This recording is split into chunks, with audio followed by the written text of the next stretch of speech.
Unajua sio kwamba hawezi kununua nguo aliyoletewa na mume wake. Bwana, ina thamani, inamfanya aone kwamba anapendwa, analindwa, ana maana.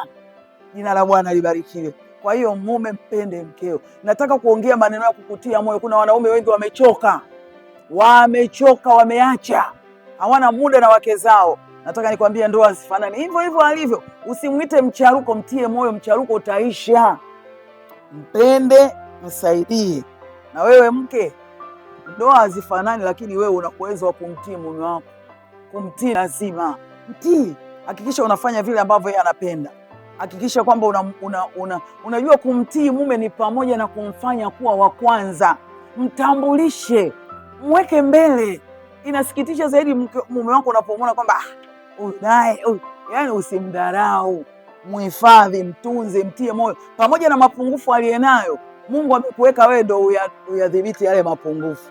Umtii na umtie moyo, unauhakikishe haumnyanyasi kwa maneno yako, kwa vile vitu unavyovifanya ambavyo vinakuwa haviendi sawa. Utii unaenda na kuheshimu, kujali na kufuatilia. Fuatilie mume wako, mtie moyo. Kufuatilia sio kupekua simu, tukufuatilie na kumuombea. Yeremia 31:25, Mungu ameumba jambo jipya duniani, mwanamke atamlinda mwanaume. Mlinde kwa maombi, au mlinde kwa kupekua simu. Unapopekua simu ya mume wako unatafuta majanga. Huyo sio malaika. Hakikisha uwe mwaminifu kwenye kumuombea. Unapokuwa mwaminifu kwenye kumuombea, atatenda kile ambacho unataka atende kwa jina la Yesu. Na pia uwe mwaminifu mume, uwe mwaminifu mke, kwa sababu ndoa hazifanani. Uaminifu kwenye kitanda chako cha ndoa. Acha tabia ya uongo na uasherati. Biblia inasema Waebrania 13:4, ndoa iheshimiwe na watu wote, malazi yawe safi. Waasherati na wazinzi Mungu atawahukumia adhabu. Kwa hiyo hakikisha wewe haupo pale kama msanii. Unajua kwa nini kitanda cha ndoa? Kitanda cha ndoa kinabeba mambo mengi. Unapokuwa sio mwaminifu, mwasherati, mzinzi, unaporudi kwenye ndoa yako haulali wewe, unalala na watu, kichwa chako kibebeba watu. Hakikisha unawatoa, alafu unabaki na ndoa yako. Huo ndo uaminifu, na hiyo ndo tabia ambayo inampendeza Mungu. Hakikisha unasimama ukitambua kwamba ndoa sio pesa. Ndoa ni utu. Utu wako una nguvu kuliko pesa zako. Unapoamua kuwa na tabia ya dharau, hata kama una pesa zako haziwezi kusaidia chochote. Lakini kitu cha msingi kinachosimamisha ndoa hazifanani, kinacholeta umuhimu wa ndoa, tujifunze kusamehe. Ndoa ni msamaha. Unapoishi na mume, ujue huyo sio malaika, wala huyo sio malaika. Huyo ni mwanadamu, ni mtu tu.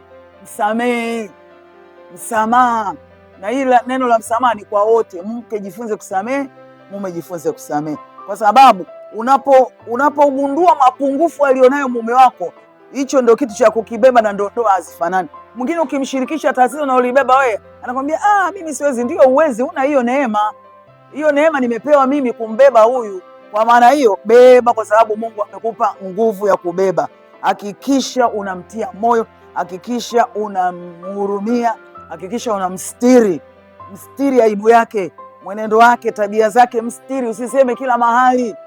Kuna mahali pa kuongea kwenye maombi, na maombi ni wewe. Piga magoti, omba, mlilie Mungu. Omba kwenye kitanda chako cha ndoa, lia na Mungu. Kuna jambo linakwenda kutokea. Wewe unaweza kufanya jambo.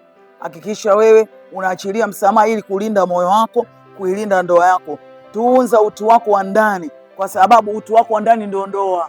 Kama utu wako wa ndani umeharibika, hamna ndoa. Una manunguniko. Kuna wanawake wanakonda pamoja, wanakuwa wana vyakula, wana magari, wana kila kitu. Nini? Mioyo yao imeharibiwa. Kuna mwanamke mmoja analia mahali. Ni nini? Moyo wake umeharibiwa, mume wake hamthamini. Mume wake anapokea simu za wanawake mbele yake. Anambia, nisubiri dakika ngapi nakuja. Hivi na hivi.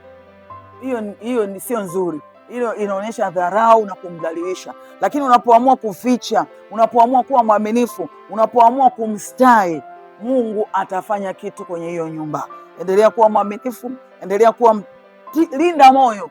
Linda moyo wako, linda na moyo wa mwenzako. Unaulindaje? Tabia. Hakikisha chemchem ya uzima inaendelea kububujika ndani ya mkeo, ndani ya mumeo. Kwa nini? Kwa maneno yako. Maneno yako yakolee munyu.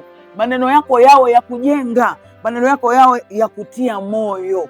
utaiona ndoa yako imestawi. Usisababishe kilio, usababishe maumivu kwa familia yako, mume wako, mke wako, watoto wako. Hakikisha unaijenga ndoa yako kwa kuwapenda na kuwatia moyo. Jambo lingine, kwenye ndoa hazifanani. Tumeolewa au tumeoa kutoka familia mbalimbali. Mume wako ana ndugu, mke wako pia ana ndugu. Wale ndugu wa mume wako sio mashetani, wala ndugu wa mke wako sio mashetani. Wale ni watu ndio walikulelea huyo mpaka akafika mahali ukampenda. Hakikisha unaendelea kulijenga lile daraja la kwenda kwao na wao kuja kwenu. Ni hatari ndoa yenu kama watu hawatembelei. Ni hatari ndoa yenu kama watu hawaingii. Kila wakitaka kuja sasa, we shemeji mkali, ana matusi. Hiyo sio sifa nzuri. Kama ndoa, hakikisha unaubeba ukoo wa mke wako, hakikisha unaubeba ukoo wa mume wako. Unawabebaje? Watie moyo. Kuna jambo unaweza kulifanya, fanya, uweze acha. Hukuitwa kuwafanyia kila kitu, umeitwa kuwabeba kwa kadiri ya uwezavyo. Jina la Bwana libarikiwe. Naomba nikutie moyo hivyo. Hakikisha unaficha aibu ya familia ya mke wako, unaficha aibu ya familia ya mume wako. Hiyo ndio ndoa. Lakini ukiishi maisha ya kusema kwamba mimi nimeoa mmoja, naona mmejazana huko, hiyo sio nzuri. Usimdhalilishe, kwa sababu ukimuoa anakutegemea kama baba, anakutegemea kama mama. Hakikisha kote kote wewe unacheza vizuri. Ukienda kule una sifa nzuri, ukirudi hapa una sifa nzuri. Bwana libarikiwe. Baada ya kusema haya, yako mengi, lakini nataka nikutie moyo kukwambia kwamba ndoa hazifanani, na kama hazifanani, aepuka kuifanya ndoa yako inafanana na ya fulani. Tena usithubutu kusema wewe haupo kama mama fulani. Mama fulani sasa ingebidi basi kama wewe ukamuoa mama fulani, singemuoa huyo. Lakini kwa sababu umemuoa huyo, mheshimu. Tambua kuanzia leo, tambua kuna neema ameibeba huyo, ndio maana Yesu akakuunganisha naye. Usimdharau hiyo neema aliyobeba, ndio hiyo, uiheshimu. Na wewe mke, mbebe mume wako, na wewe mume, mbebe mke wako, wabebeni watoto. Ndoa yenu hiyo mahali pa furaha. Watu wanapoingia kwenye ndoa yenu wajisikie kupona, wajisikie bubujiko katika jina la Yesu. Naomba nikuombee mahali popote ulipo, unaposikia, unaposikiliza, unapotazama hii channel ya Hope and Shine. Kuna jambo lazima lishine kwenye maisha yako. Kuna kitu lazima kibadilike kwenye maisha yako. Upokee uponyaji wa moyo, uianze kuienda ndoa yako kwa tofauti. Acha malumbano, tembea na ushindi, maana ulipewa cheti cha ushindi kabla hujaishi ndani ya hiyo ndoa, na ushindi unautengeneza mwenyewe kwa kuwa na tabia yenye mvuto. Tuombe. Baba, katika jina la Yesu, angalia watumishi wako hao Bwana, wale ambao wako kwenye ndoa. Kuna mambo yanaonekana kama kushindwa kwao, lakini naomba Roho Mtakatifu watie nguvu, waanze upya, wafanye wasimame tena upya, kwa sababu wao wakisimama, kanisa limesimama, taifa limesimama, nchi imepona. Na waweka mikononi mwako Bwana, watetee na kuwapigania. Chochote kilichosimama kinyume kuleta vurugu kwenye ndoa yao, huyo ni adui. Wasipigane wao, wampige adui anayevuruga maisha yao ya ndoa.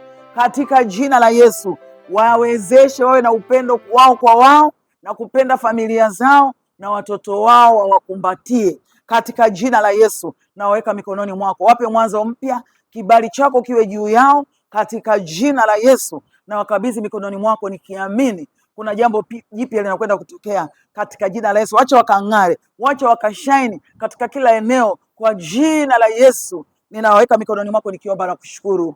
Amen.